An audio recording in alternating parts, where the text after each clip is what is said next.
Hello बच्चों, welcome to our YouTube channel career planet. Myself Surendra Gurwani और ray optics में हम आज डिस्कस करेंगे टोटल इंटरनल रिफ्लेक्शन। हम रे ऑप्टिक्स में प्रीवियस लेक्चर्स में डिस्कस कर चुके हैं रिफ्लेक्शन को, reflection by plane mirror, reflection by spherical mirror and refraction और उसकी एप्लीकेशंस। इन सब के हम न्यूमेरिकल्स भी सब में लेक्चर्स में हमने किए थे। तो आज हम नया टॉपिक स्टार्ट कर रहे हैं रे ऑप्टिक्स का, which is called total internal reflection. Short में इसको आप TIR बोलोगे, टोटल इंटरनल रिफ्लेक्शन। हम पहले वर्ड का मतलब समझें कि TIR मतलब क्या है। टोटल इंटरनल रिफ्लेक्शन, ठीक है। टोटल का मतलब पूरी तरह से, मतलब ये जो जब भी ये रिफ्लेक्शन होगा तो पूरी तरह से होगा, मतलब 100% लाइट रिफ्लेक्ट होगी। सो टोटल का मतलब है 100%। रिफ्लेक्शन का मतलब आपको पता है, रिफ्लेक्शन क्या होता है, लाइट टकरा के वापस आती है, इसको कहते हैं रिफ्लेक्शन। अब आता है इंटरनल। इंटरनल का मतलब यहाँ पर हम समझें कि किसी इंटरनल मीडियम में ही किसी इंटरनली यहाँ पर रिफ्लेक्शन हो रहा है, तो इसको समझना है आपको ध्यान से कि व्हाट इज़ TIR। तो टोटल मतलब समझ गए, रिफ्लेक्शन मतलब समझ गए, बट ये इंटरनल क्या होता है उसके लिए हम बात करते हैं कि क्या होता है टोटल इंटरनल रिफ्लेक्शन, ठीक है। तो सबसे पहले आप देखो इस डायग्राम को, यहाँ पे टोटल इंटरनल रिफ्लेक्शन की बात की जा रही है। इसमें आप देखो लाइट की जो रे है, इंसिडेंट रे, वो वाटर मीडियम में है। लाइट की रे वाटर मीडियम में है, तो ये वाटर यहाँ पर गिवन है। तो लाइट की रे वाटर से एयर में जा रही है।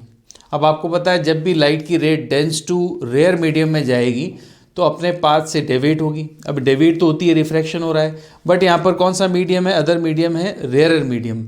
तो लाइट की रे नॉर्मल से दूर हटेगी, away from the normal bend होगी। सो यहाँ पर देखो आप, इंसिडेंट रे θ1 एंगल पे है, ये θ1 एंगल है, और रिफ्रैक्टेड रे नॉर्मल से कितना एंगल बनाएगी, θ2।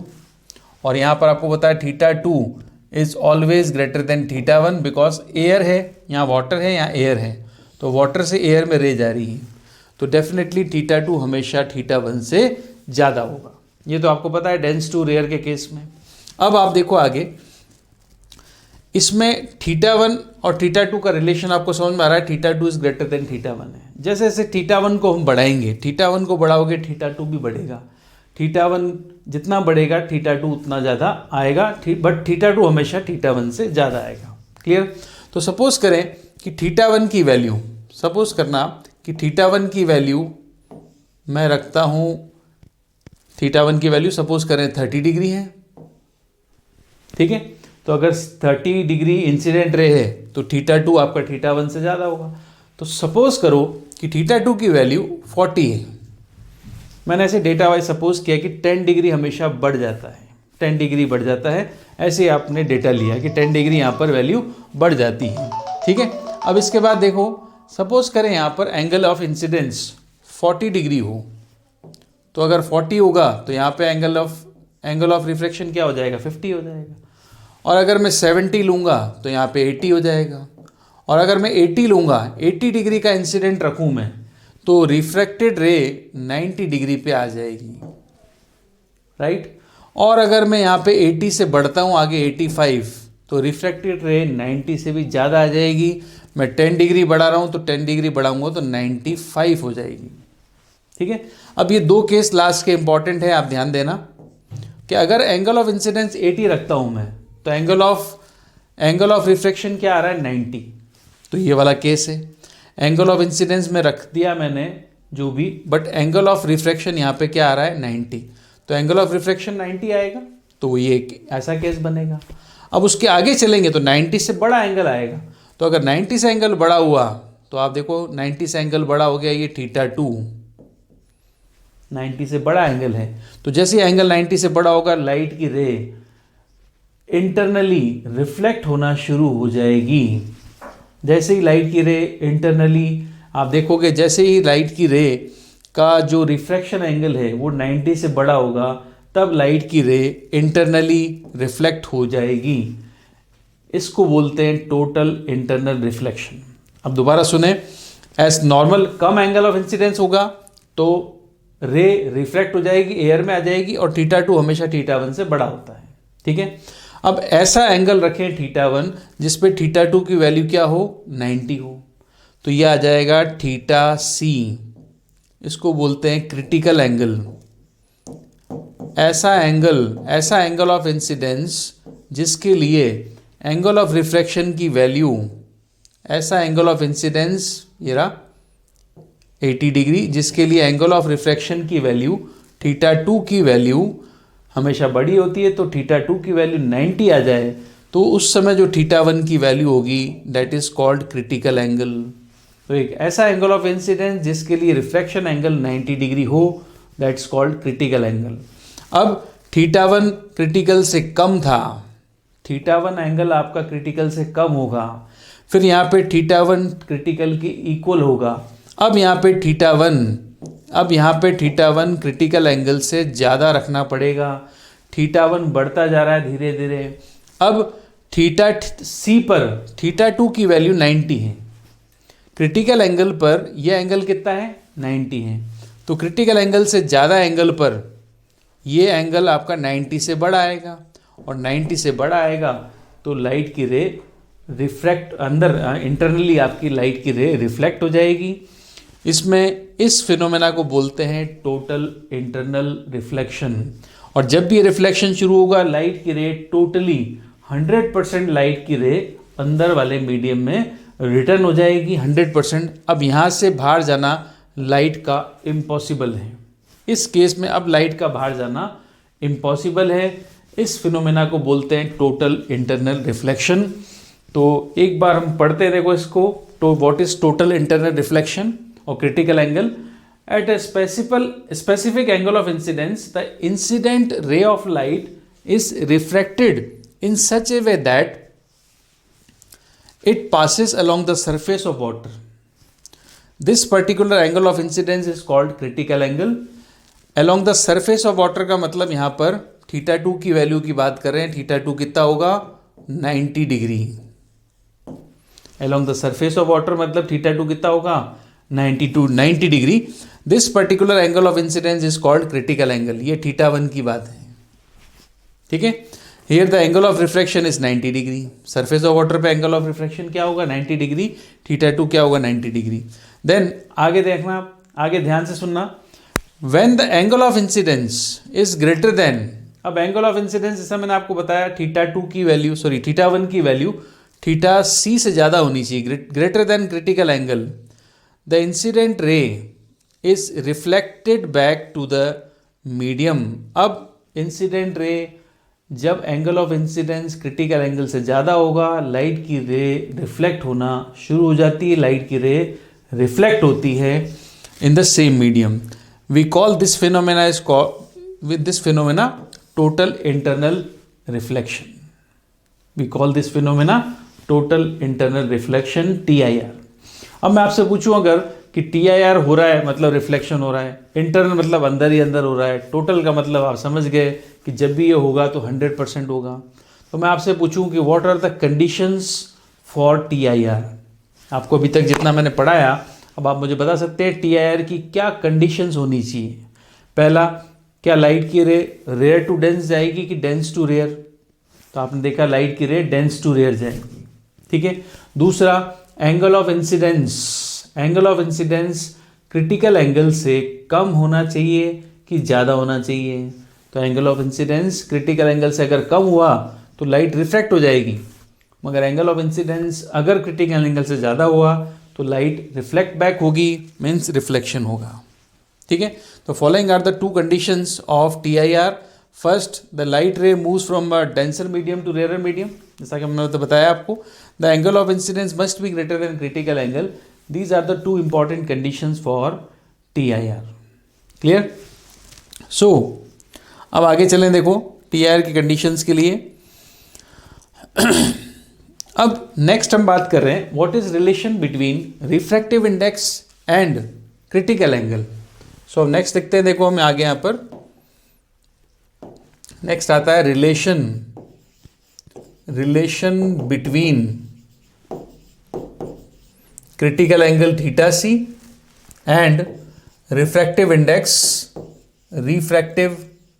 इंडेक्स वो होता है म्यू, रिफ्रैक्टिव इंडेक्स वो होगा म्यू।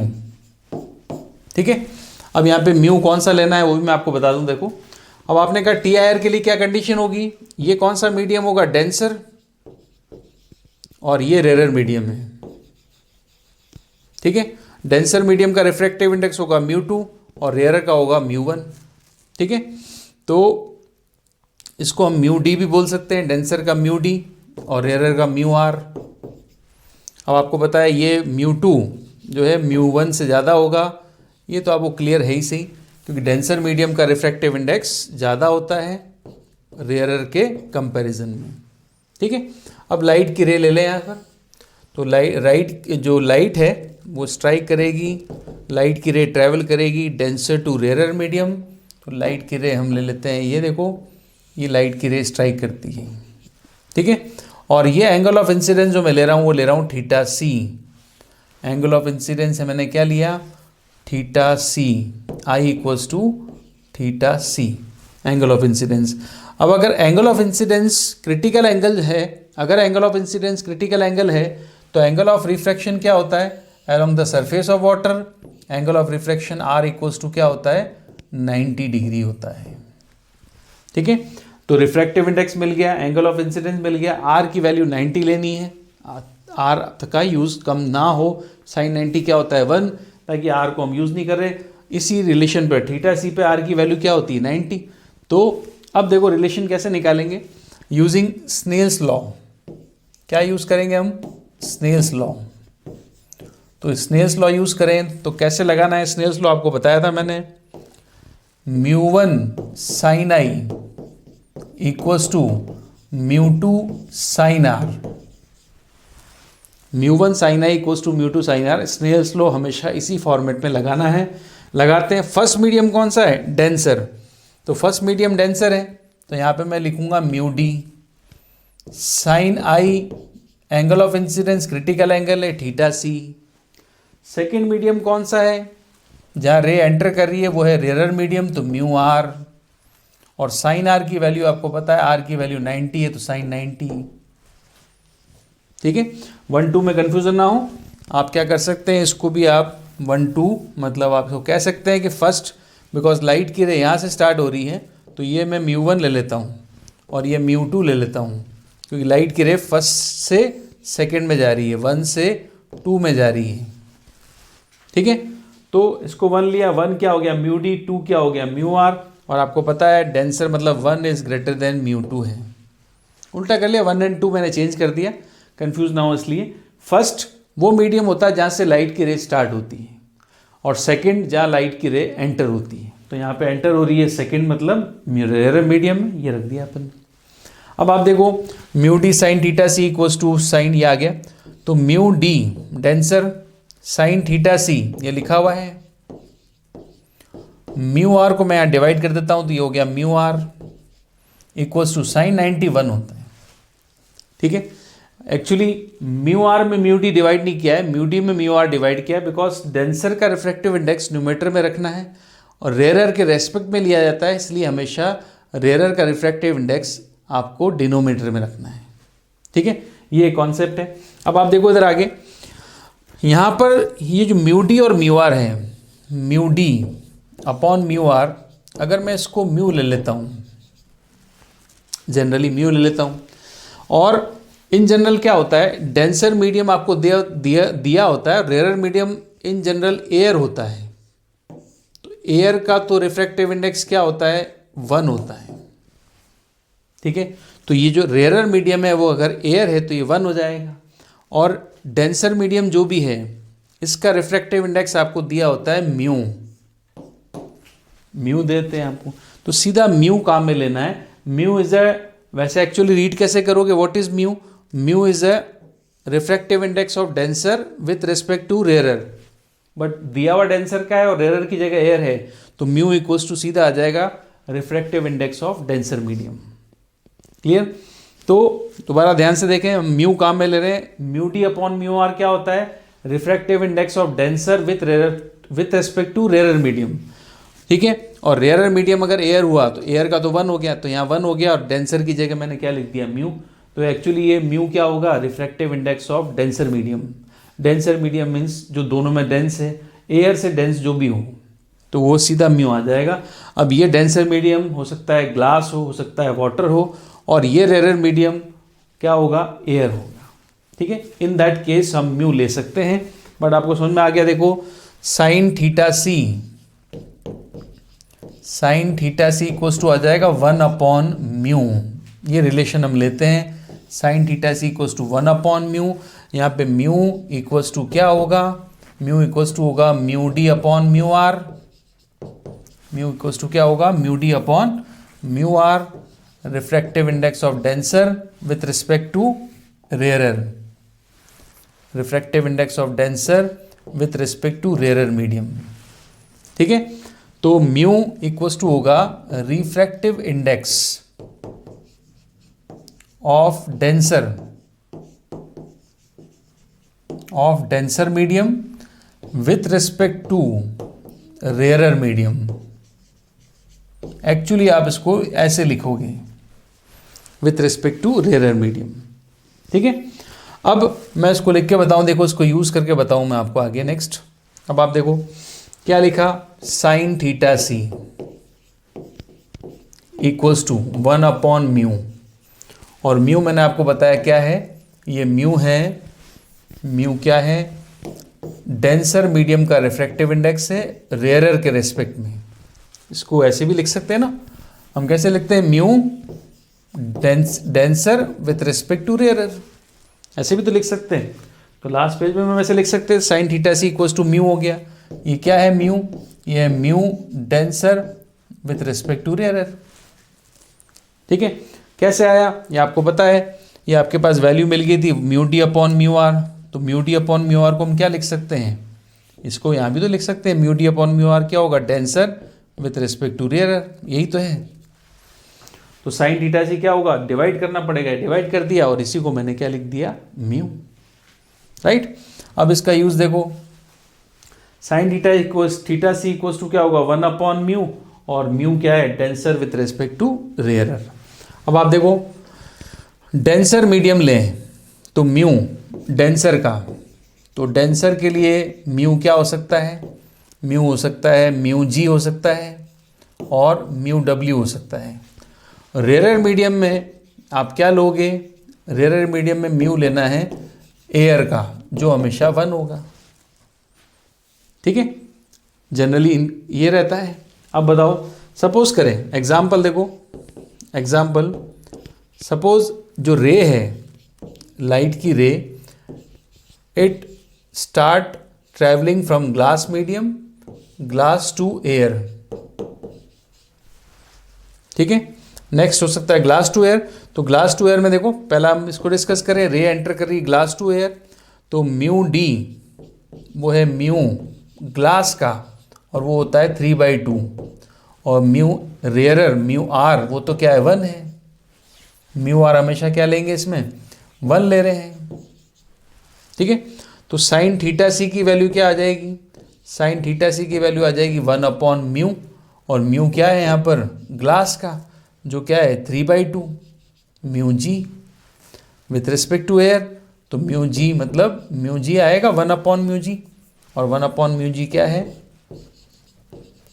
वो है 3/2, तो हम लिखेंगे 2/3, और 2/3 मतलब होता है 0.66।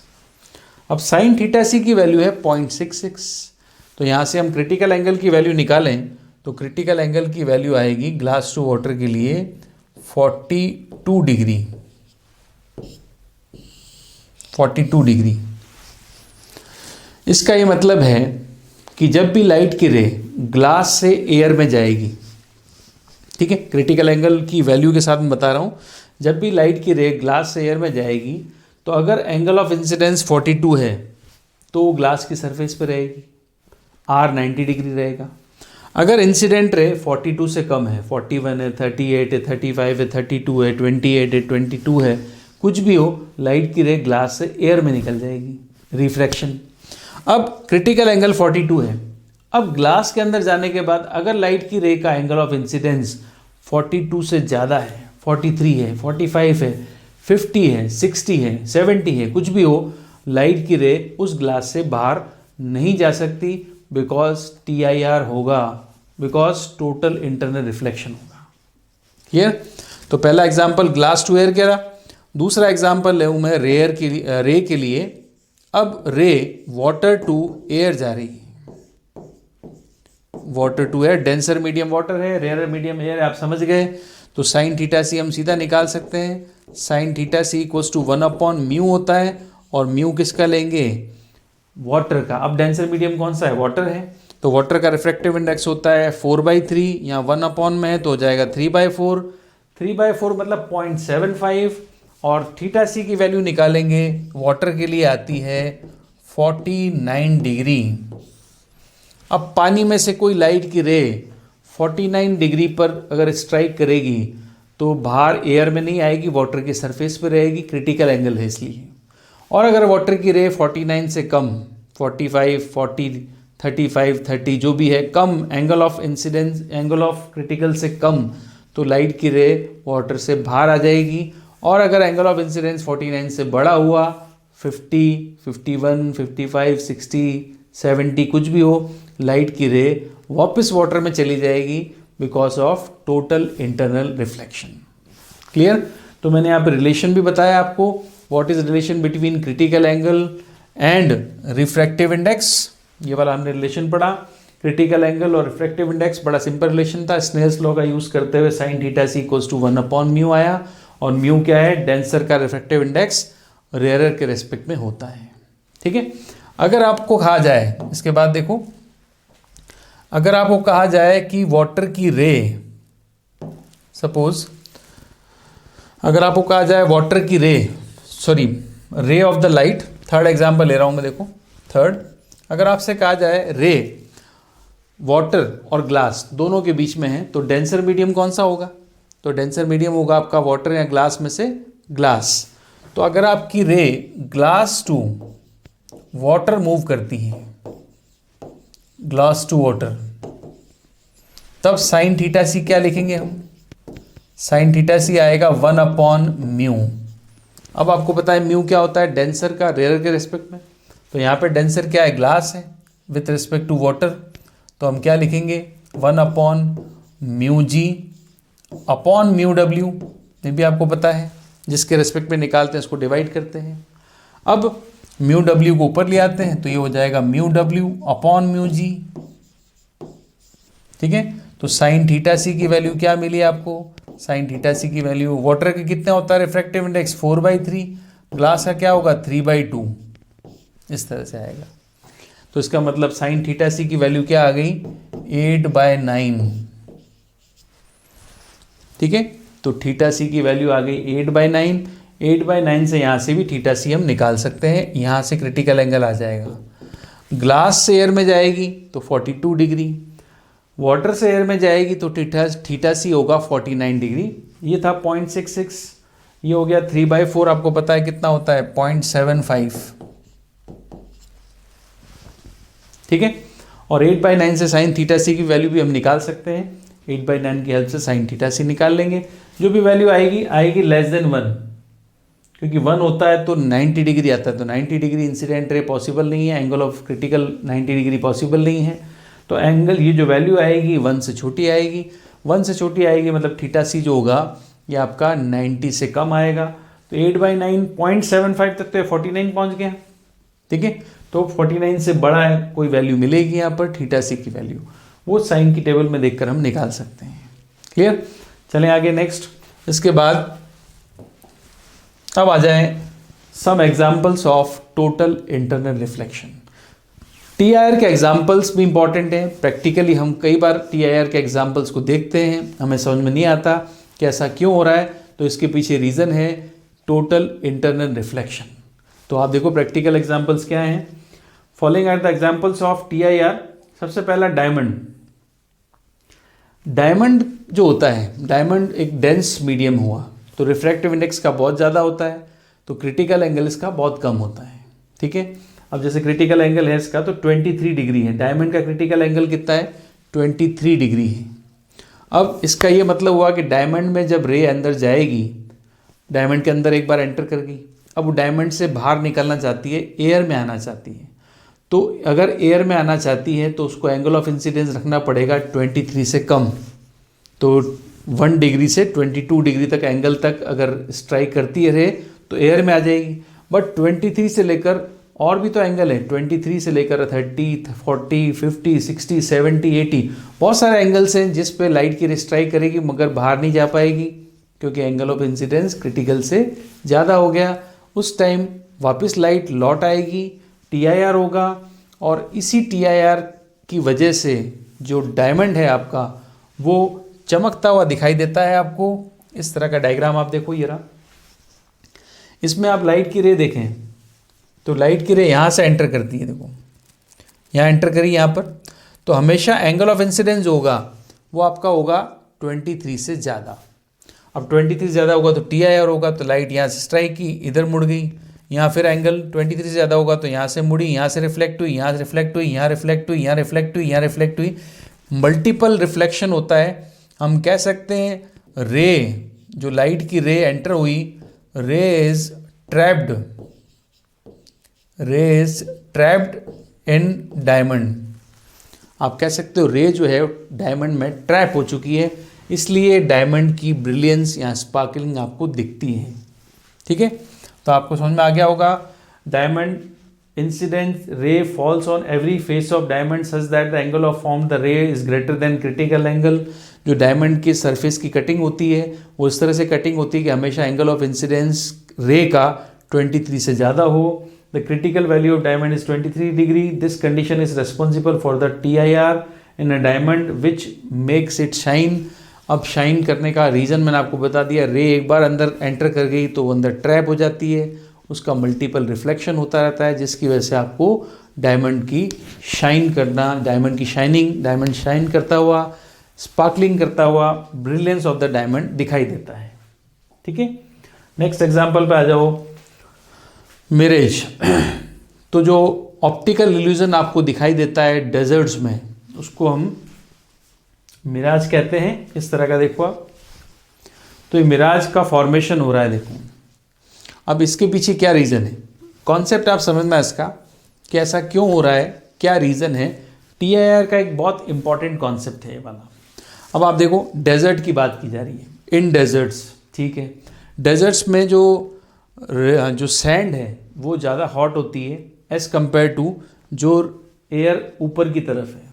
तो एयर यहाँ पर, ये एक एयर है यहाँ पर, और इसका टेम्परेचर मैं मान लेता हूँ T4 है, फिर ये T3 है, फिर ये T2 है और ये T1 है। तो डेजर्ट्स, समर डेज में डेजर्ट्स की सैंड बहुत ज़्यादा गर्म होती है, तो एयर कौन सी गर्म होगी, नीचे वाली। तो आप कह सकते हो रेशियो देखो, T1 is greater than T2 is greater than T3 is greater than T4। जैसे जैसे सैंड से ऊपर जाते जाएंगे टेम्परेचर डाउन होता जाएगा, टेम्परेचर डाउन होता जा रहा है जैसे जैसे ऊपर जाते जा रहे हैं। तो जो कोल्डर एयर होती है, ये हम ऊपर ऊपर वाली कोल्डर एयर ले सकते हैं। तो जो कोल्डर एयर होती है वो डेंसर भी होती है। जो कोल्डर एयर होगी तो एयर के मॉलिक्यूल्स पास पास होंगे, तो कोल्डर एयर को हम क्या लिखेंगे, डेंसर। कोल्डर और डेंसर, हम इसको डेंसर भी लिख सकते हैं।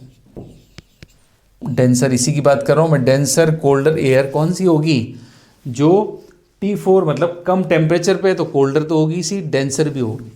ठीक है, तो 1 आपका हो गया रेयरर, और ये ऑर्डर है, और ये है डेंसर। जैसे जैसे टेम्परेचर डाउन होता जाएगा एयर की डेंसिटी बढ़ती जाती है। ठीक है, अब आप देखो ध्यान से, मिरेज फॉर्मेशन क्या होता है। ये ट्री का टॉप पॉइंट है, ठीक है, ट्री का टॉप पॉइंट ले लो। यहाँ पे स्काई का भी पॉइंट कह सकते हो कि रे या तो ट्री के टॉप से आ रही है या स्काई से आ रही है। ठीक है, तो rays are coming from the sky, और we can say rays are coming from the top of the tree. ये रे आई डेंसर मीडियम में है। ठीक है, अपने से कम रेयर मीडियम में एंटर करती है, फिर अपने से कम रेयर मीडियम एंटर करती है, राइट। तो डेंस टू रेयर रे जाती रहती है। एक लेयर ऐसी आएगी जब angle of incidence critical angle से ज़्यादा होगा, बिकॉज TIR के लिए क्या कंडीशन है, angle of incidence should be greater than theta C. तो यहाँ पे वो कंडीशन फुलफिल नहीं हुई, यहाँ पे नहीं हुई, यहाँ पे नहीं हुई, बट यहाँ हो गई, फर्स्ट लास्ट लेयर में आते आते हो गई। तो यहाँ से लाइट की रे रिफ्लेक्ट हो गई, ठीक है। अब लाइट की रे रिफ्लेक्ट हो गई मतलब यहाँ पे लाइट का TIR हो गया, टोटल इंटरनल रिफ्लेक्शन हो गया। अब जो ये कैमल पे बैठा हुआ आदमी है, इसको इस टॉप पॉइंट की रेज इसकी आईज में ऐसे एंटर कर रही है। अब कॉन्सेप्ट क्या होता है, जहाँ जिस डायरेक्शन से रेज आपकी आईज में एंटर करती हैं, ऑब्जेक्ट आपको उसी के पीछे दिखाई देता है, ठीक है। ऑब्जेक्ट आपको उसी के पीछे दिखाई देगा। अगर ऑब्जेक्ट ट्री का टॉप है तो ट्री का टॉप नीचे दिखाई दे रहा है। अगर ऑब्जेक्ट आपका स्काई है तो ये स्काई आपको यहाँ पर, स्काई की इमेज यहाँ पर दिखाई देगी जो ब्लू कलर की होती है। तो आपको लगेगा जैसे डेजर्ट में दूर कहीं ब्लू कलर का वाटर है। और ये जो वो इमेज जो फॉर्मेशन होता है ट्री का, ट्री के साथ ये भी इमेज आप देखोगे तो वाटर के अंदर बनता है। एक ट्री वाटर के ऊपर की तरफ एक्चुअल है और उसकी इमेज वाटर में दिखती रहती है। तो ये भी पूरा ट्री ऐसा लगेगा वाटर के अंदर है। तो हमेशा डेजर्ट में दूर आपको वाटर का पॉन्ड ऐसा अपीयर होता है जिसको मिराज कहते हैं, ठीक है। तो ये कंडीशन है, ये कॉन्सेप्ट था इसका। तो आपने देख लिया इसको। मिराज होता क्या है, मिराज ऑप्टिकल इल्यूजन है जो डेजर्ट्स में मिलता है समर डेज में। क्लियर। सो ये TIR की एप्लीकेशन है। चलो आगे नेक्स्ट। उसके बाद आ जाए नेक्स्ट, ऑप्टिकल फाइबर्स। ये आजकल की टेक्नोलॉजी में कम्युनिकेशन में काम आने वाले मॉडर्न वायर्स हैं जिनमें सिग्नल्स लाइट की स्पीड से ट्रैवल करता है। तो ऑप्टिकल फाइबर्स जो हैं इसमें भी TIR का कॉन्सेप्ट लगता है। मैं आपको बता दूं, ऑप्टिकल फाइबर में देखो आप, इसमें ग्लास की बहुत पतली सी ऐसे ग्लास, ये ग्लास की है, बहुत पतली सी ऐसी वायर्स होती हैं। अब इस ग्लास के ऊपर, ग्लास के जस्ट ऊपर हम क्या करेंगे, ग्लास के जस्ट ऊपर एक डिफरेंट मीडियम की कोटिंग कर देते हैं। ये कोटिंग है, ये वाली। इसके नीचे भी देखो आप कोटिंग है। तो बीच में तो ग्लास है, ये ग्लास है। तो ग्लास को हम क्या बोलते हैं, ग्लास को हम बोलते हैं जो मिडल पार्ट है, इसलिए ग्लास को बोलते हैं कोर, ये। और जो लेयर हम चढ़ाते हैं पास में ऊपर, इसको बोलते हैं क्लेडिंग, ठीक है। तो ये जो रिफ्रैक्टिव इंडेक्स आएगा, ये वाला फर्स्ट, ये ग्लास है। और ये जो कोडिंग हम कर रहे हैं, जो लेयर हम चढ़ा रहे हैं, μ2 है। μ2 की वैल्यू μ1 से कम होनी चाहिए। मतलब आप इस ग्लास के ऊपर जो कवर चढ़ाओगे, जो भी कवरिंग करेंगे, लेयर चढ़ाएंगे, उसका रिफ्रैक्टिव इंडेक्स ग्लास से कम होना ज़रूरी है, ठीक है। तो ग्लास का एक थिन वायर ले लिया, ऊपर से कोटिंग कर दी। तो कोटिंग कह दो, क्लेडिंग कह लो। और क्लेडिंग या कोटिंग का रिफ्रैक्टिव इंडेक्स ग्लास से कम होना चाहिए। तो मिडिल पार्ट को कोर कहते हैं जो ग्लास का होगा, और कवरिंग को हम क्लेडिंग कहते हैं जिसका रिफ्रैक्टिव इंडेक्स ग्लास से कम होना ज़रूरी है, क्योंकि हमें TIR कराना है, ठीक है। अब आप देखो, जब भी लाइट की रे यहाँ पे एंटर करेगी, लाइट की रे इधर से एंटर करती है, ठीक है। बिकॉज बाहर मीडियम कैसा है, बाहर मीडियम रेयर मीडियम है। तो लाइट का क्या होगा, टोटल इंटर रिफ्लेक्शन होगा। तो लाइट की रे इधर स्ट्राइक करेगी, फिर यहाँ से फिर जाएगी, इधर स्ट्राइक करेगी, फिर यहाँ आएगी, फिर ये स्ट्राइक करेगी, फिर इस तरह से लाइट की रे मल्टीपल रिफ्लेक्शन, इसमें भी मल्टीपल TIR होता है। और लाइट की रे दूसरे एंड पर बाहर निकलती है। अब ये वायर जितना लंबा होगा, एक एंड से आप रे एंटर करा रहे हो, दूसरे एंड पर ये रे एग्जिट करती है। ये इमर्जेंट रे है, ये इंसिडेंट रे है। अब ये फ्लेक्सिबल कैसी भी टेढ़ी मेढ़ी वायर हम लें, हमेशा सिग्नल्स इधर से एंटर होंगे और दूसरे एंड पर जाकर एग्जिट होते हैं, ठीक है। तो ये इसको कहते हैं ऑप्टिकल फाइबर्स, राइट। अब इसमें खास बात देखो, optical fibres have revolutionise the speed with which signals are transferred. Signals को ट्रांसफर्ड करने की बहुत एक अच्छी स्पीड रिवोल्यूशन है। इतनी अच्छी स्पीड से सिग्नल्स को ट्रांसफ़र करना, not only across cities but across countries. एक कंट्री से दूसरे कंट्री में सिग्नल्स ट्रांसफ़र करने के लिए भी ऑप्टिकल फाइबर्स को यूज़ करते हैं। और देखो अब इसका, optical fibres are also used in endoscopy, मतलब मेडिकल ट्रीटमेंट में भी इस फाइबर्स का यूज़ होता है, क्लियर? तो एक इम्पॉर्टेंट है ये ऑप्टिकल फाइबर। अब आप देखो आगे इसके बाद एप्लीकेशन हम पढ़ रहे थे TIR की एप्लीकेशंस।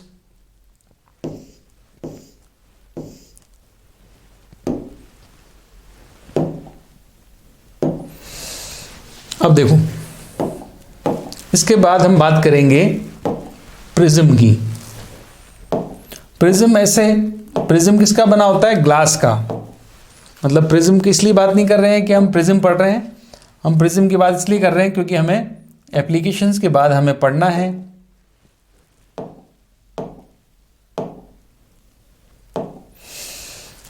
अब हम बात करेंगे इसकी नेक्स्ट एप्लीकेशन की।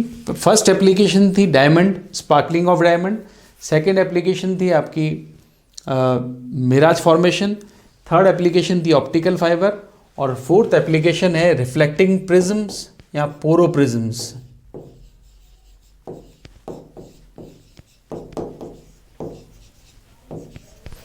तो पोरो प्रिज्म्स कौन से होते हैं? ऐसे प्रिज्म जो लाइट की रे का रिफ्लेक्शन करते हैं 90 डिग्री से या 180 डिग्री से। अब देखो प्रिज्म जनरली ग्लास के बनते हैं और ये मैंने प्रिज्म लिया ऐसे, ठीक है। इसमें लाइट की रे स्ट्राइक कर रहा हूँ, देखो ये लाइट की रे इंसिडेंट होती है, स्ट्राइक करती है, यहाँ पर आ गई। तो यहाँ पर अगर लाइट की रे आएगी तो ये एंगल ऑफ इंसिडेंस कितना होगा? यहाँ पे जो आई होगा angle of incidence I, it is equals to 45 degree. अब बताओ इंसिडेंस एंगल 45 होगा। प्रिज्म किसका बना हुआ है? ग्लास का। प्रिज्म बना हुआ है ग्लास का। ग्लास का रिफ्रैक्टिव इंडेक्स होता है 1.5 और क्रिटिकल एंगल होता है थीटा सी, वो होता है 42 डिग्री। क्या आपका आई 42 से ज़्यादा है? क्या आपका आई क्रिटिकल एंगल से ज़्यादा है? बिल्कुल है। Angle of incidence is greater than critical angle. तो लाइट की रे क्या होगी? यहाँ पे स्ट्राइक करेगी, एंगल ऑफ इंसिडेंस क्रिटिकल से ज़्यादा हुआ तो लाइट इंटरनली रिफ्लेक्ट हो जाएगी। तो यहाँ से लाइट इंटरनल रिफ्लेक्ट होगी तो ये आई की वैल्यू अगर 45 है तो आर की वैल्यू भी क्या होगी? 45 होगी। 45 प्लस 45 90 हुआ और रे 90 डिग्री पर रिफ्लेक्ट हो जाती है, ठीक है। ये जो रे है ये 90 डिग्री पर रिफ्लेक्ट हो जाती है। अब यहाँ पर रिफ्लेक्शन कौन सा है? TIR है। यहाँ पे रिफ्रैक्शन हुआ और यहाँ पर टोटल इंटरनल रिफ्लेक्शन हुआ, फिर लाइट की रे इधर आ गई और ये लाइट की रे बाहर आ गई, इमर्जेंट रे ये है।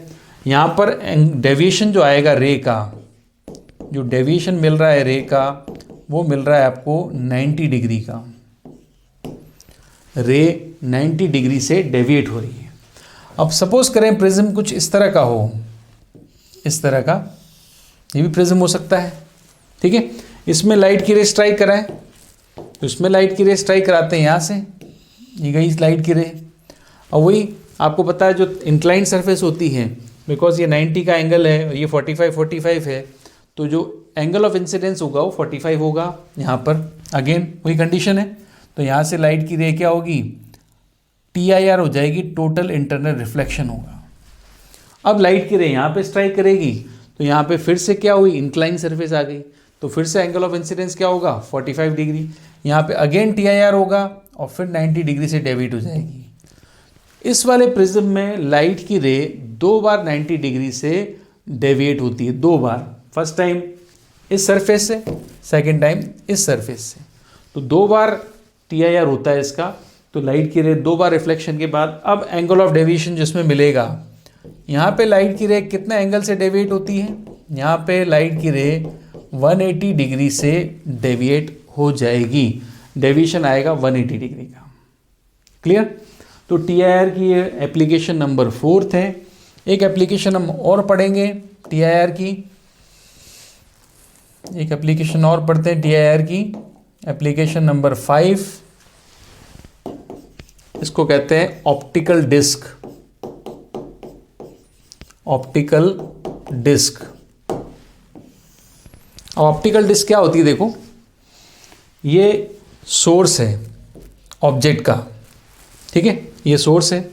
और सपोज करें वाटर है, डेंसर मीडियम में क्या लिया? वाटर, और ये बाहर ले लिया मैंने एयर, ठीक है। अब वाटर से एयर में जब लाइट जाती है, वाटर से एयर तो डेंस टू रेयर हो गया। और वाटर से एयर के लिए क्रिटिकल एंगल हम पढ़ चुके हैं, वो कितना होता है 49 डिग्री। तो सपोज करो देखो एक क्रिटिकल एंगल है 49 डिग्री, तो यहाँ से जब 49 डिग्री पे स्ट्राइक होगा तो लाइट की रे बाउंड्री पे रहेगी, सरफेस पे रहेगी, क्योंकि एंगल ऑफ इंसिडेंस कितना होता है 90 होता है।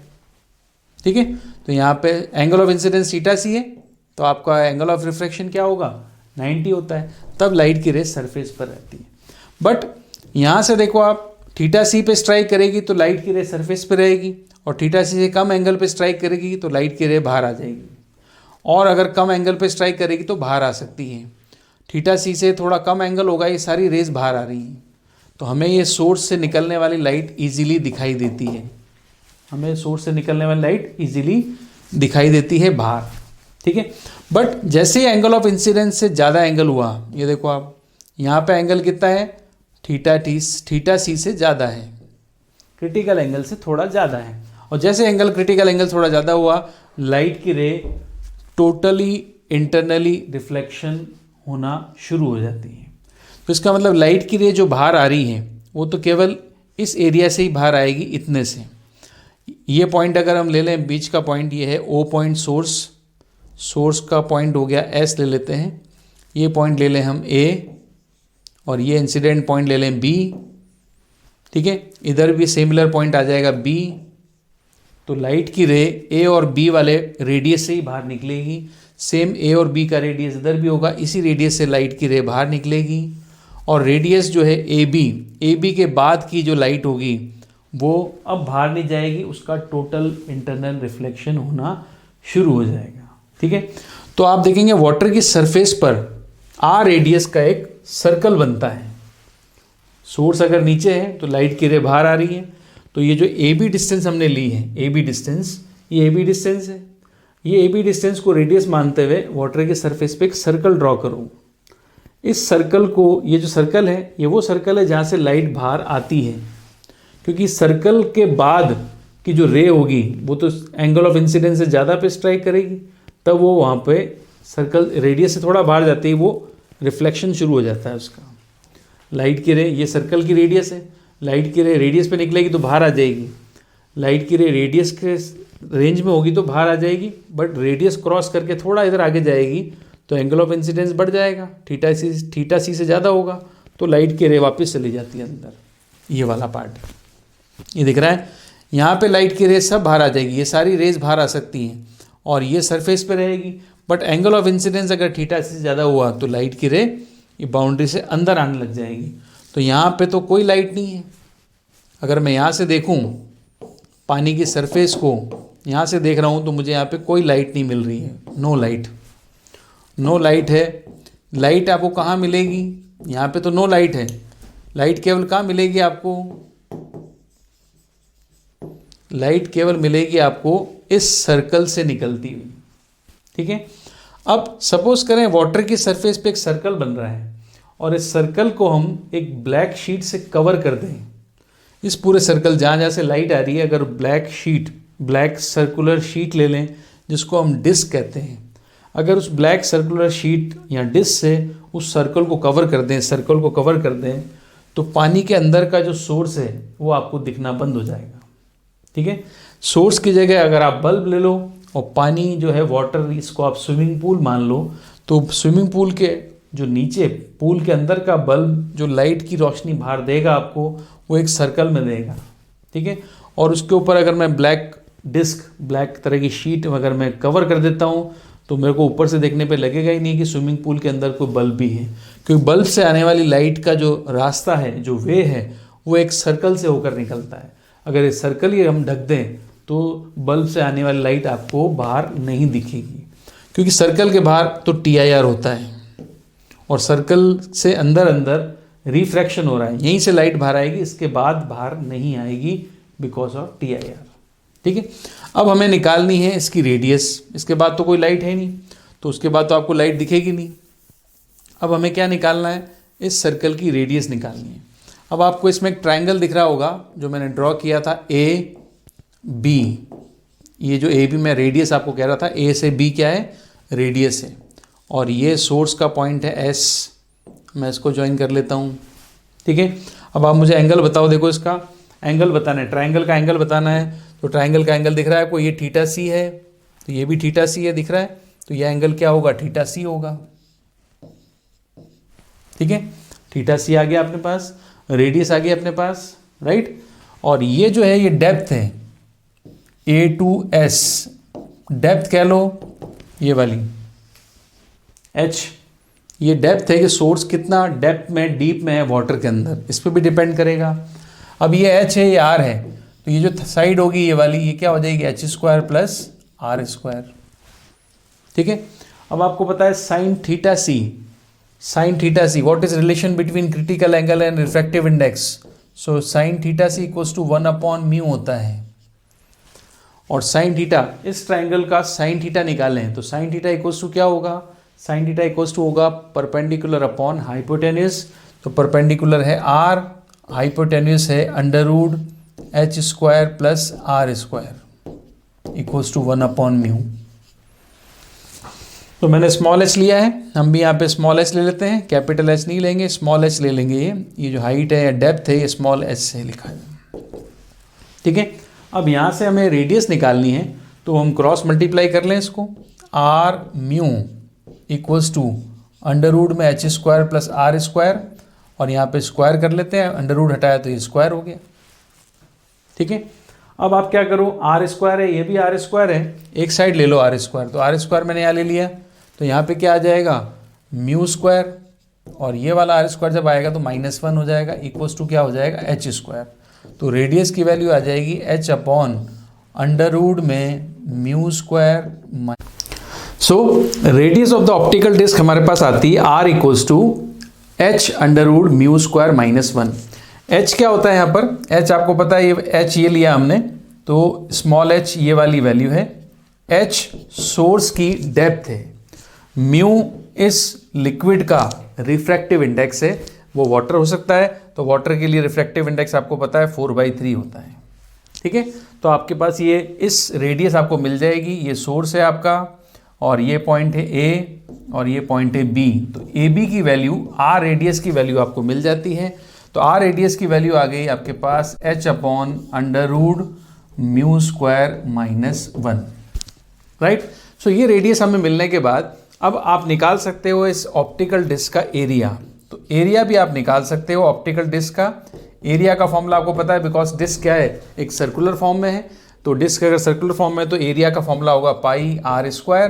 तो रेडियस की वैल्यू आ गई आपके पास एच अपॉन म्यू स्क्वायर -1, तो एरिया आ जाएगा pi H square upon mu square, pi H square upon mu square -1, right. So ये area of the optical disc भी आपसे पूछा जा सकता है। वैसे radius of the optical disc आपसे पूछी जाती है, और area of the optical disc भी आपसे पूछा जा सकता है। सो ये थी टोटल इंटरनल रिफ्लेक्शन की लास्ट एप्लीकेशन। तो TIR क्या होता है हमने पढ़ा, TIR की बेसिक कंडीशंस क्या होती है वो हमने पढ़ी। उसके बाद TIR की हमने जो क्रिटिकल एंगल और रिफ्रैक्टिव इंडेक्स के बीच में रिलेशन पढ़ा। उसके बाद हमने TIR की एप्लीकेशंस पढ़ी। तो TIR की एप्लीकेशन, लास्ट एप्लीकेशन ये ऑप्टिकल डिस्क थी। तो ये सारे फिनोमेनास या एप्लीकेशंस TIR की होती हैं। अब हम आ जाते हैं कुछ न्यूमेरिकल्स पर जो टोटल इंटरनल रिफ्लेक्शन पर बेस्ड हैं। सो न्यूमेरिकल भी करते हैं इसमें आगे। तो न्यूमेरिकल करें, सबसे पहला न्यूमेरिकल आप देखो, first numerical, light takes T1 second, light takes T1 second to travel a distance x in vacuum and same light वही सेम है, takes T2 second to travel 10 centimeter in medium। अब T1 second लग रहे हैं x distance travel करने के air में। तो आपको पता है बेटा एयर में, तो एयर में लाइट की स्पीड होती है c इक्वल्स टू होगा x अपॉन T1, ठीक है। और मीडियम में लाइट की स्पीड होती है v, और मीडियम में ट्रैवल कर रहा है 10 सेंटीमीटर, और टाइम लग रहा है T2, right. So equation number first ये, इक्वेशन नंबर 2 ये दो चीज़ें आपको दे रखी हैं इसमें, ठीक है ना। अब आपसे क्या पूछा है, देखो पढ़ो ध्यान से, क्या पूछा है, critical angle for corresponding medium will be. Critical angle आपसे पूछा है, क्रिटिकल एंगल आपको निकालना है इसमें, ठीक है। तो critical angle for the corresponding, अब क्रिटिकल एंगल के लिए आपने क्या रिलेशन पढ़ा था, आपने क्रिटिकल एंगल के रिलेशन पढ़ा था, sine theta C equals to होता है 1/म्यू। ये रिलेशन हम पढ़ चुके हैं। अब sine theta C equals to 1/म्यू होता है, तो म्यू की वैल्यू क्या होती है आपको पता है। म्यू रिफ्रैक्टिव इंडेक्स हमने पढ़ा था, म्यू इक्वल्स टू क्या होता है, C/V होता है। म्यू रिफ्रैक्टिव इंडेक्स, लाइट की स्पीड एयर में टू द लाइट की स्पीड इन मीडियम। तो C/म्यू, C की वैल्यू ये रही, म्यू की वैल्यू C/V दोनों की वैल्यू आपके पास है। अगर C/V निकालेंगे तो म्यू आ जाएगा, और म्यू यहाँ पुट करेंगे तो थीटा सी की वैल्यू आ जाएगी। तो ये स्टेप बाय स्टेप आपका न्यूमेरिकल चलेगा। तो C/V निकालें, मतलब इक्वेशन फर्स्ट और इक्वेशन 2 को डिवाइड करें तो C/V की वैल्यू आ जाएगी। यहाँ पर C की वैल्यू तो है x/T1 और V की वैल्यू है 10/T2, राइट। तो ये C/V की वैल्यू है। तो C/V की वैल्यू, अब म्यू की वैल्यू C/V है, तो म्यू की वैल्यू मैं C/V यहाँ रखता हूँ अगर, तो ये V/C हो जाएगा। C/V रखूंगा तो V/C हो जाएगा। अब C/V की वैल्यू ये है, तो V/C की वैल्यू रिवर्स कर दें इसको, तो रिवर्स कर देंगे तो 10T1/XT2 आ जाएगा। तो V/C की वैल्यू यहाँ से पुट कर दें तो थीटा सी की वैल्यू आती है साइन इनवर्स V/C। तो V/C की वैल्यू क्या है हमारे पास, 10T1/XT2, ये आपके पास V/C की वैल्यू है जो आपने वहाँ पुट कर दिया। So critical angle for the corresponding medium will be, so correct answer आप देखो इसमें क्या होगा, साइन इनवर्स आ रहा है, सब में आ रहा है 10T1 ऊपर आना चाहिए तो 10T1 और नीचे आना चाहिए T2x, तो करेक्ट ऑप्शन होगा इसका C, राइट। सो ये TIR पर बेस्ड पहला क्वेश्चन। अब नेक्स्ट क्वेश्चन पे आते हैं, देखो क्वेश्चन नंबर 2, ये 2 सेकेंड क्वेश्चन ले लेते हैं, ये थर्ड क्वेश्चन ले लेते हैं, 2 क्वेश्चन है ये। सेकेंड क्वेश्चन में क्या बोला है, calculate the critical angle for glass air interface if ray of light incident on a glass surface is deviated through 15 degree when angle of incidence is 45 degree. ठीक है, अब यहाँ पर आपको देखो क्या निकालना है, आपको निकालना है क्रिटिकल एंगल। क्रिटिकल एंगल निकालना है एयर से air interface, for glass air interface, तो ग्लास से रे एयर में जा रही है। If ray of light incident on a glass surface deviated through 15 degree. अब रिफ्रैक्शन में डेविएशन एंगल इसमें दे रखा है और एंगल ऑफ इंसिडेंस क्या है 45 डिग्री। ठीक है, तो क्रिटिकल एंगल पूछा है, तो आपको देखो इसमें क्या क्या दे रखा है, आप नोट करोगे कि एंगल आई दे रखा है 45 और डेविएशन एंगल दे रखा है 15 डिग्री।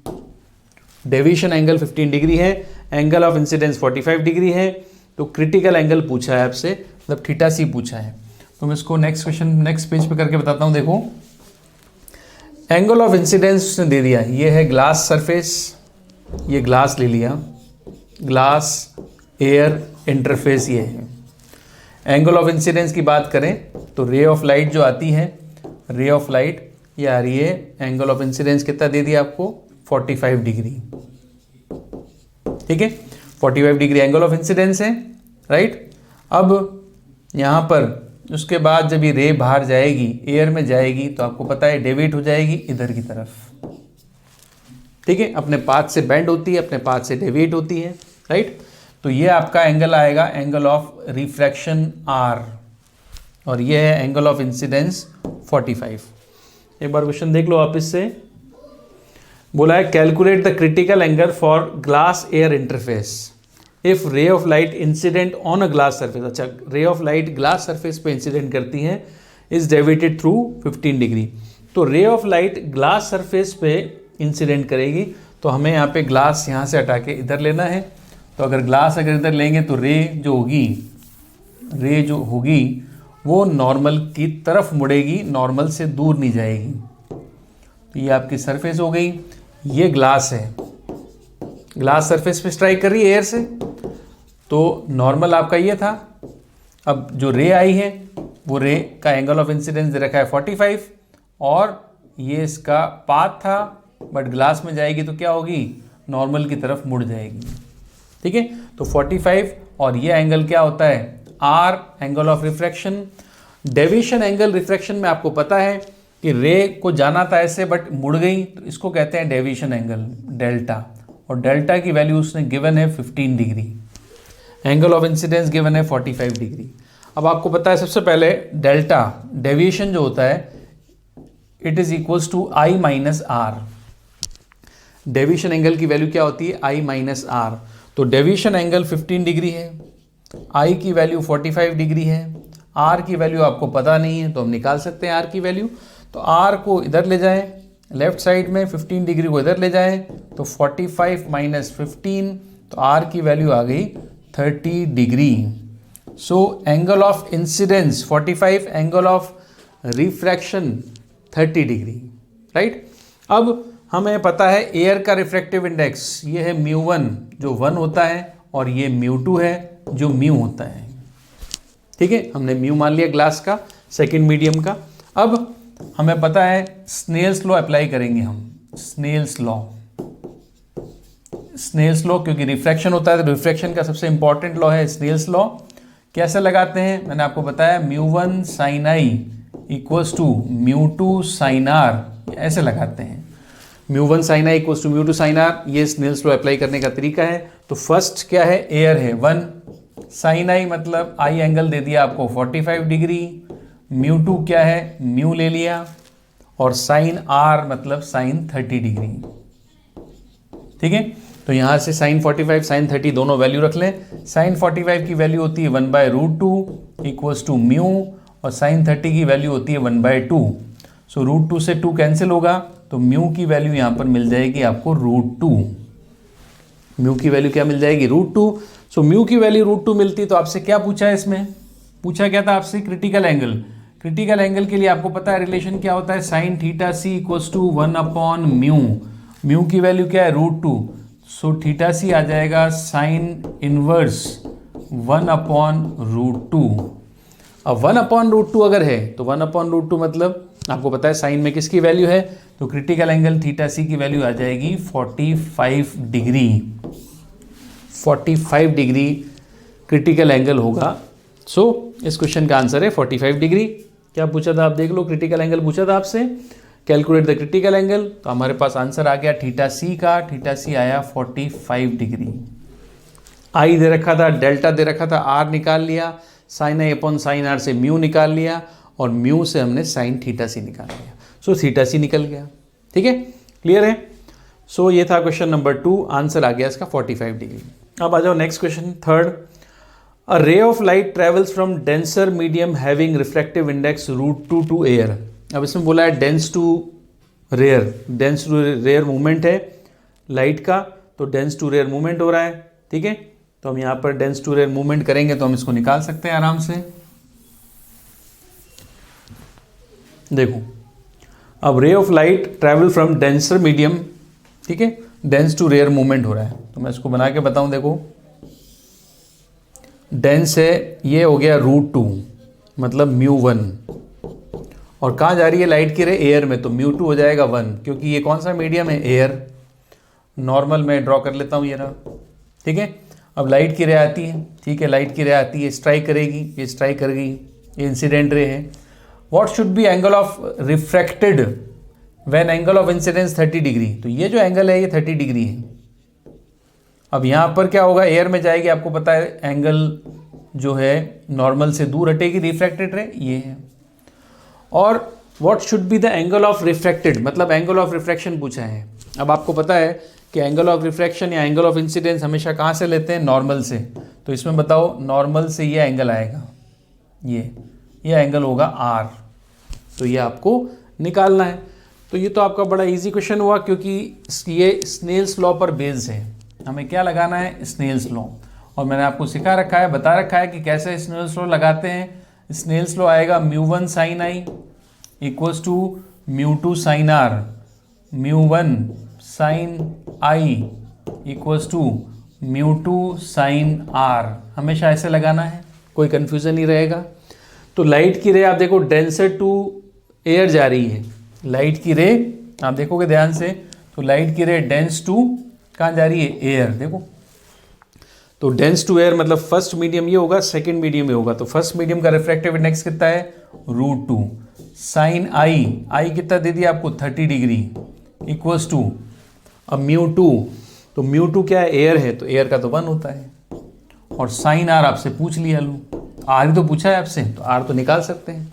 चलो यहाँ वैल्यू पुट करते हैं, रूट 2 ये हो गया, साइन 30 की वैल्यू 1/2 और ये इक्वल्स टू आया साइन आर। अब रूट 2 से कैंसिल होगा, 2 कैंसिल होगा रूट 2 से, तो ये आएगा 1/√2 इक्वल्स टू साइन आर। तो यहाँ से आपको समझ में आ गया 1/√2 साइन में किसकी वैल्यू होती है, 45 की। इसका मतलब साइन आर 1/√2 की जगह लिख देंगे साइन 45 डिग्री, तो आर की वैल्यू क्या आ जाएगी, 45 degree. So angle of, what is the angle, क्या पूछा था, what should be the angle of refracted, answer आ जाएगा 45 डिग्री। वैसे भी आपको पता है कि जब रे डेंस टू एयर मीडियम में जाती है तो आर की वैल्यू आई से बड़ी आती है। आई कितना 30 है, आर कितना है इसमें 45। क्लियर, तो ये है आपका न्यूमेरिकल। सो इसके बाद नेक्स्ट न्यूमेरिकल पे आते हैं। एक और न्यूमेरिकल देखो, इंपॉर्टेंट है। A ray of light from a denser medium strikes a rarer medium at an angle of incidence i. एक रे ऑफ लाइट, रे है लाइट की, डेंसर मीडियम से रेयर मीडियम में जा रही है, स्ट्राइक करती है एंगल ऑफ इंसिडेंस आई पर, पता है आपको। If reflected and refracted ray are mutually perpendicular, ये आपको इसमें कॉन्सेप्ट लेना है कि जो रिफ्लेक्ट होगी लाइट और रिफ्रैक्ट होगी, ये दोनों लाइट एक दूसरे के परपेंडिकुलर हैं। तो मैं मीडियम बना लेता हूँ, denser medium to rare medium है, ये नॉर्मल है, और लाइट की रे जो स्ट्राइक करती है यहाँ पर वो ये वाली है, ये लाइट की रे है, पाथ ये बनेगा इसका, ठीक है।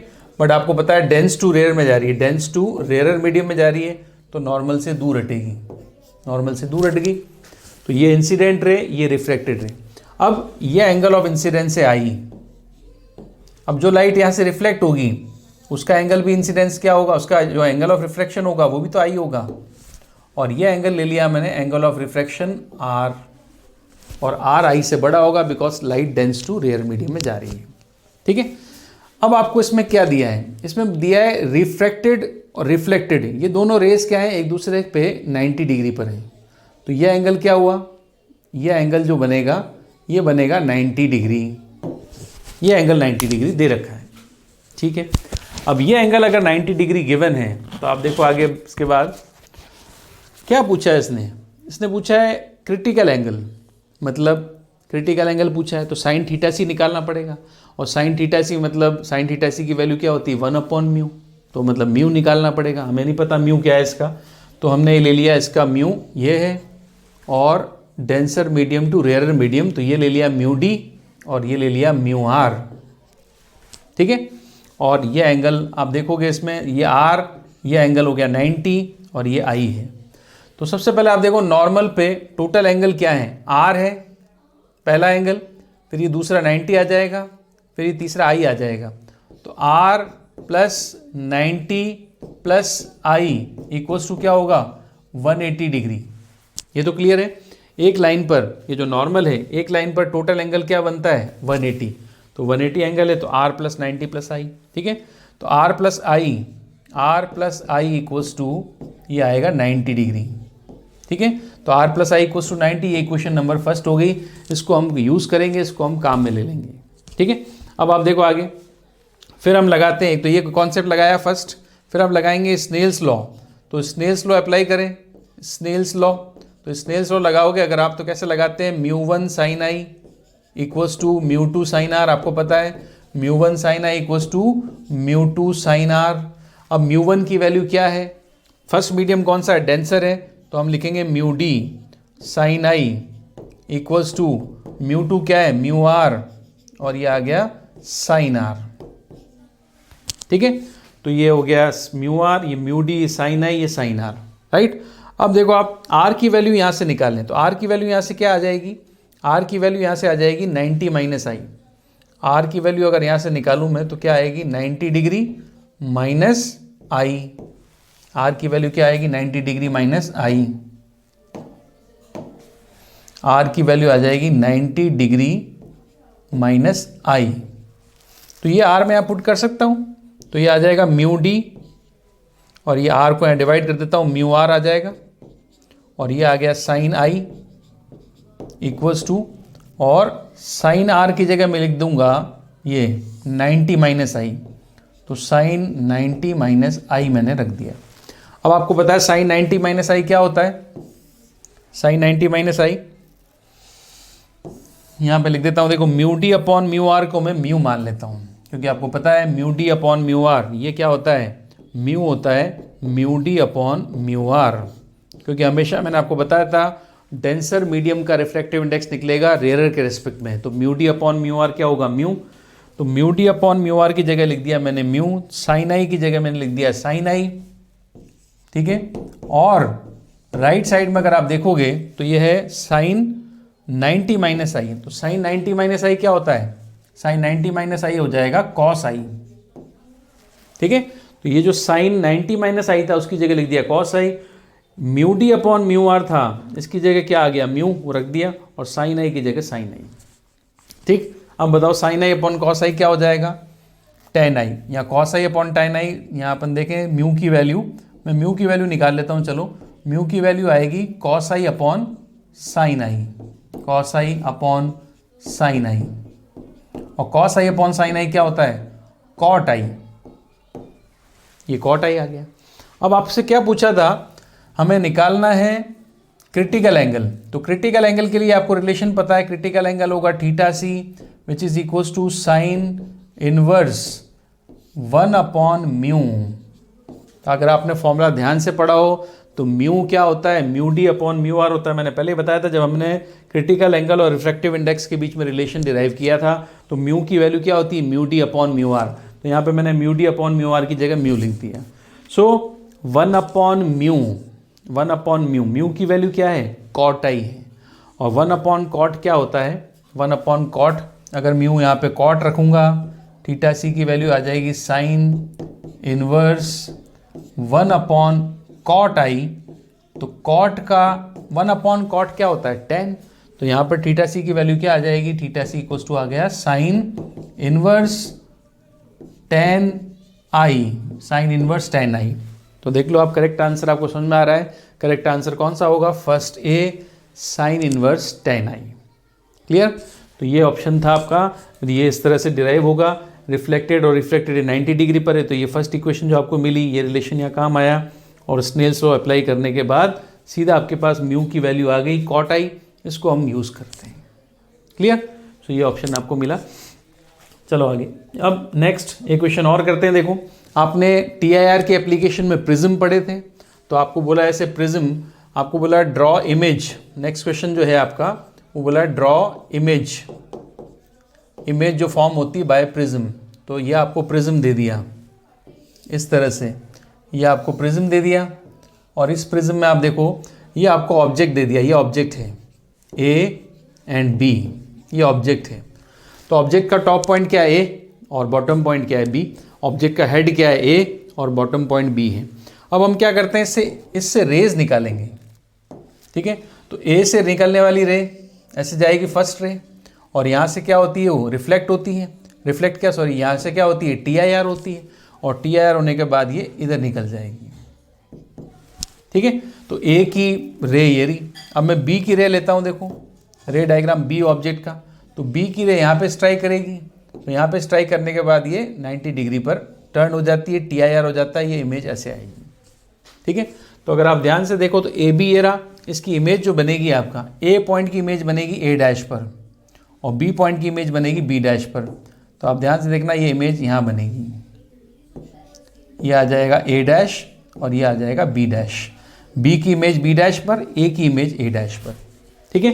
तो ऑब्जेक्ट तो रखा हुआ था इस तरह से, इमेज कैसी बनेगी, ऑब्जेक्ट आपका रखा हुआ है ऐसे, और इमेज कैसी बन रही है ऐसे, आप ऑब्जेक्ट रख रहे हो वर्टिकल और इमेज कैसी बनेगी हॉरिजॉन्टल, ठीक है। तो ये रे डायग्राम बनाया हमने यूजिंग प्रिज्म, और प्रिज्म में क्या होता है TIR। इसके अलावा एक प्रिज्म आपने और लिया था, इससे भी आप इमेज फॉर्म कर सकते हैं, देखो ये प्रिज्म ऐसे लिया हमने, ठीक है। प्रिज्म कैसा भी आपको पता है, जब रेस का आपको पाथ पता है तो आप इजीली उसका रे डायग्राम बना सकते हो। तो यहाँ पर आपको ऑब्जेक्ट दे दिया, ये ऑब्जेक्ट है AB, क्लियर, इसकी इमेज फॉर्म करनी है आपको, ठीक है। तो इसकी इमेज फॉर्म करें, देखो A से निकलने वाली रे बनाए सबसे पहले, तो A से निकलने वाली रे ये रही, स्ट्राइक करती है यहाँ पर, तो यहाँ पे क्या होगा, इसका TIR होगा, तो यहाँ पे TIR होके सेकंड सरफेस पे स्ट्राइक करेगी, सेकंड सरफेस पे फिर से TIR होगा, ये हमने पढ़ा रिफ्लेक्टिंग प्रिज्म पोरो प्रिज्म में, तो ये रे निकल जाएगी। तो ये रेड रे किसकी है, A पॉइंट की। अब आप नेक्स्ट ब्लू रे लो, ब्लू रे किसकी ले, B पॉइंट की। तो B पॉइंट की रे ये गई, यहाँ पे स्ट्राइक करेगी, यहाँ पे स्ट्राइक करने के बाद TIR होगा, तो यहाँ स्ट्राइक करेगी, यहाँ भी क्या होगा, TIR होगा, तो यहाँ से रिफ्लेक्ट होके इधर आ जाएगी। तो ये आ गई B की रे।